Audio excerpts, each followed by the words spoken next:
Assalamualaikum warahmatullahi wabarakatuh dan selamat berjumpa lagi bareng saya Andi Sulawibowo di channel kita yang tercinta ini pemirsa.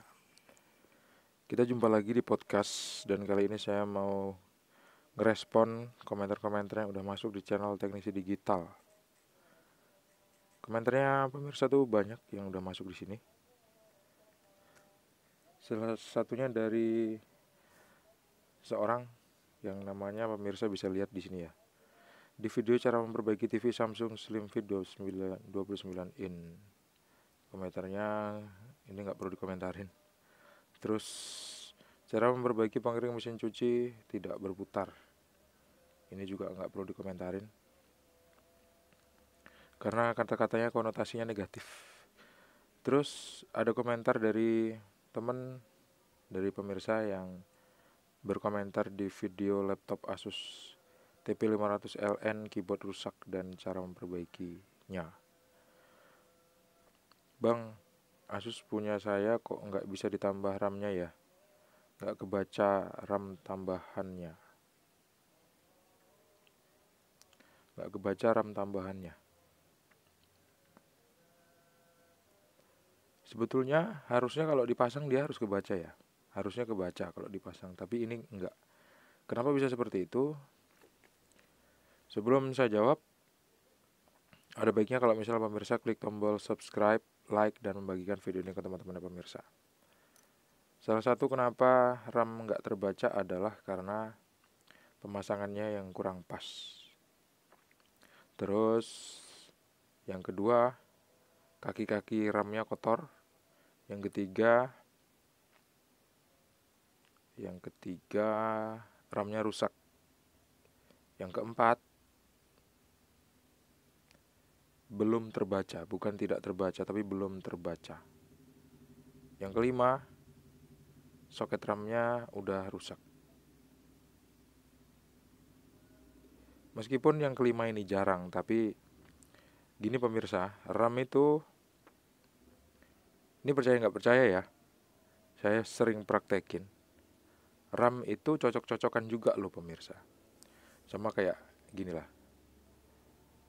Sebelum pemirsa mengganti RAM, gini. Pemirsa tahu orang donor ginjal kan? Nah, itu cocok-cocokan juga gitu. Padahal sama-sama ginjal manusia juga. Dia ke badan orang yang didonorin, dia cocok-cocokan. Kalau nggak cocok ya mau nggak mau harus nggak bisa dipakai lagi ginjal yang barusan dipasang di tubuh manusia yang membutuhkan itu. Itu juga berlaku, analogi itu berlaku untuk komputer pemirsa. Kenapa kok berlaku untuk komputer? Karena komputer itu meniru sistem kerjanya tubuh manusia gitu. Jadi masuk akal sekali kalau misalnya tubuh manusia itu dijadikan analogi untuk komputer gitu. Jadi pastikan dulu yang pertama RAM-nya itu masih dalam keadaan baik. Terus bersihin kaki-kaki RAM-nya pakai penghapus pensil. Yang ketiga pasang RAM-nya dengan pas. Gini. Sebelum masang RAM yang asli itu ada berapa slot? Ada 2 slot misalnya. RAM yang asli coba pindahin ke slot yang lain. Ke slot yang satu lagi. Terus hidupkan komputernya. Terbaca nggak RAM-nya? Kalau nggak terbaca, berarti slotnya yang rusak. Kaki-kakinya kotor. Bersihkan aja pakai cairan pembersih. Terus cara yang kedua, RAM yang aslinya lepas. Pemirsa lepas saja. Terus pasang dengan RAM yang baru di tempat RAM asli terpasang. Gitu. Jadi RAM yang lama itu kita gantikan dengan RAM yang baru. Terus terbaca nggak ya? Kalau terbaca, coba RAM yang asli masukin ke slot yang nggak pernah dipakai itu. Dengan cara menukar-nukar seperti itu biasanya RAM bisa terbaca pemirsa. Itu biasa di dalam alat-alat elektronik itu sering terjadi seperti itu. Itu nggak jadi soal. Kadang-kadang nggak ada yang rusak, cuman dia belum cocok aja kayak gitu. Udah ya. Terus ada lagi di video cara memperbaiki kipas angin tower fan Europace. Mantap. Makasih buat Hasri Siron. Terus ada di video cara memperbaiki penanak nasi Cosmos CRJ323S. Maaf mas, kasusnya sama. Kasusnya sama dengan saya, nggak bisa cook. Kenapa waktu saya tekan, yang tekan dengan touchpen, terus saya klik ke bawah, buat cook, touchpennya nyala ya. Tapi kalau posisi warm nggak nyala. Ini Cosmos belum sebulan beli, tapi pas masak nasi nggak mau ke posisi cook. Mohon pencerahannya, apa aman touchpennya nyala. Kalau misalnya body pancinya itu, terus saklar yang ada di tengah-tengah panci yang di dasar elemen, kalau misalnya pemirsa tempelin touchpennya memang hidup, memang dia dialiri listrik gitu. Justru kalau dia nggak hidup dalam posisi cook, berarti listrik nggak masuk ya. Nah, kalau misalnya di sini kasusnya kalau posisi warm nggak nyala. Ya kalau posisi warm nggak nyala memang. Kalau posisi warm dia itu kan otomatis. Jadi kalau misalnya panasnya itu berkurang, nanti dia elemennya otomatis untuk menghidupkan saklar otomatisnya akan menghidupkan saklar mengalir arus listrik ke ke elemen, nanti dia panas lagi. Kalau panasnya udah cukup, nanti dia mati lagi. Sama kayak setrika lah pemirsa, kayak gitu. Jadi kalau posisi warm memang nggak nyala dia touchpadnya. Terus ini Cosmos belum selesai beli, belum sebulan beli, tapi pas masak nasi nggak mau ke posisi cook. Biasanya kalau rice cooker itu nggak mau ditekan tombol cooknya, biasanya sih itu nggak pernah rusak tuh, di elemennya nggak rusak, di thermal fuse-nya juga nggak rusak. Biasanya cuma posisinya aja pemirsa, posisi pancinya tuh kadang-kadang nggak pas. Coba aja pasang yang pas. Itu percaya nggak percaya, kalau misalnya pemirsa bongkar, pemirsa nggak bakal nemuin ada kerusakan di situ, di saklar-saklarnya itu. Pemirsa bisa cek satu persatu video di channel Teknisi Digital ini yang ngebahas soal rice cooker atau magic jar atau magic comb atau penanak nasi semacam itulah pokoknya. Pemirsa cek aja. Di situ biasanya kita cuma buka terus kita betulin bagian saklarnya.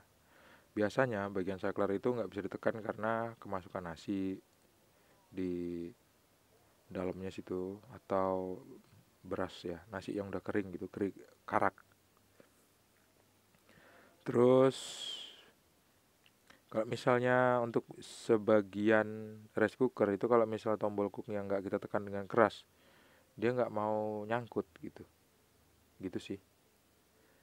Jadi kalau misalnya pemirsa punya kasus tombol cooknya itu kalau dipencet nggak bisa aktif, tekan aja yang kuat gitu, kayak agak dipukul gitu, tapi jangan keras-keras ya, nanti tumpah itu nasinya di dalam gitu. Memang cuman kayak gitu sih solusinya. Kalau memang kayak gitu, itu biasanya sebetulnya cacat pabrik sih saklarnya. Itu ada masalah sama saklar aja. Kalau saklarnya diperbaiki bisa, kita butuh beberapa peralatan. Kalau memang pemirsa pengen memperbaiki saklarnya, pemirsa bisa tonton aja video-video saya yang membahas tentang penanak nasi. Pemirsa bakal butuh kikir, bakal butuh tang, bakal butuh beberapa macam yang sesuai sama video yang saya tunjukin itu. Gitu ya. Semoga bermanfaat. Kemudian ada video ini nggak perlu dibaca, nggak perlu direspon. Kemudian ada komentar lagi di video cara memperbaiki remote control kipas angin MT Etma. Hari ini aku juga punya kasus rusak remote MT Etma 52 inci, nggak connect gara-gara istri jatuhin ke lantai. Beda kasus sebenarnya, tapi aku senang tahu cara tes nyala nggak infrarednya. Akhirnya aku periksa colokan listrik, benar saja. Begitu colokan diperbaiki, clear masalah. Thank ya guys, inspirasinya sama-sama. Oh iya, saya lupa. Yang udah saya respon, saya kasih like aja deh. Yang komentarnya negatif nggak saya like. Nih saya like. Ya. Terus apa lagi? Ada video cara memperbaiki DVD home theater LG HT502 Nudis. Makasih banyak bang, sama-sama. Terus cara memperbaiki TV LG LED 24LN4100 kadang hidup kadang mati. Kalau tidak bisa menyimpan siaran itu apa ya om? Kalau misalnya TV nggak bisa nyimpan siaran itu biasanya terjadi kerusakan pada IC memory atau IC-IC yang ada di dalam mainboard itu. Jadi IC itu programnya tuh kereset gitu pemirsa. Jadi harus diinstal ulang. IC itu harus diprogram ulang. Dia pakai programnya pakai alat tertentu, pakai firmware. Minimal kalau misalnya pemirsa TV-nya tuh masih bisa hidup,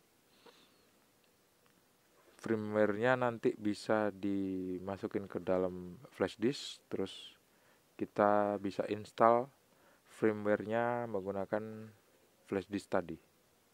Gitu aja sih. Gimana caranya kapan-kapan saya tunjukin ya.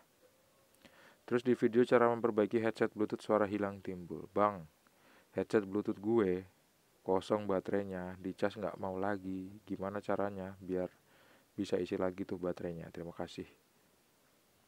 Caranya supaya baterainya bisa dicas lagi. Itu baterainya rusak, jadi nggak bisa diperbaiki, harus diganti dengan baterai yang baru. Itu aja sih caranya. Mau diutak-atik tuh ya nggak bisa gitu, karena baterainya udah rusak. Baterai itu kan memori ya pemirsa, cuman dia memori yang bisa mengingat tegangan dan arus listrik. Jadi saat dia memorinya rusak, dia nggak bisa nyimpen arus sama tegangan listrik lagi kalau misalnya kita cas. Itu ya. Terus ada di video cara memperbaiki TV tabung warna rusak hitam putih. Ini video udah saya upload sekitar 2 tahun yang lalu ya. Pakai lampu om kurang jelas katanya. Iya bener, memang waktu itu TV waktu saya memperbaiki TV ini lighting saya kebetulan lagi rusak mendadak. Terus yang punya buru-buru akhirnya mau nggak mau deh harus dalam keadaan gelap. Tapi kalau misalnya pengen memperbaiki TV Sharp yang rusaknya itu cuman nggak ada warnanya, dia cuman hitam putih aja maksudnya. Itu jalan satu-satunya ganti IC warna pemirsa, ganti IC laba-laba itu. Itu aja sih. Coba cari IC-nya, nanti kalau ada beli terus pasang. Itu aja, sederhana aja. Udah nggak usah otak-atik yang lain, ganti aja itu IC warna, udah pasti sembuh. Insya Allah. Terus di video cara memperbaiki power supply home theater Samsung. Bang, ada beli lebih kah? Kebetulan udah habis kawan. Nanti kalau misalnya stoknya saya ada, nanti saya tunjukin ya saya kasih linknya di bawah videonya. Terus di video cara memperbaiki mesin TV Sharp Aquos LC 24LE1175i. Di mana posisi MOSFET-nya, Bang? Posisi MOSFET-nya ada di situ kok. Pantengin aja nanti di situ ada kok saya tunjukin MOSFET-nya. Dia MOSFET-nya tuh tipe yang tebaring dia pemirsa. Jadi MOSFET-nya tuh dipasangnya dibaringkan di PCB-nya, nggak tegak dia. Kecil MOSFET-nya. Ada kok di dalam videonya, tonton aja ya. Ini kayaknya udah pernah saya balas deh kemarin. Udah ya. Itu aja deh sementara buat pemirsa. Terima kasih sudah menonton, semoga bermanfaat jawaban-jawaban yang udah saya kasih. Sampai jumpa di video selanjutnya. Jangan lupa untuk klik like, subscribe, dan membagikan video ini ke teman-teman dan pemirsa. Sampai jumpa di video selanjutnya. Assalamualaikum warahmatullahi wabarakatuh. See you and bye-bye. Bye bye.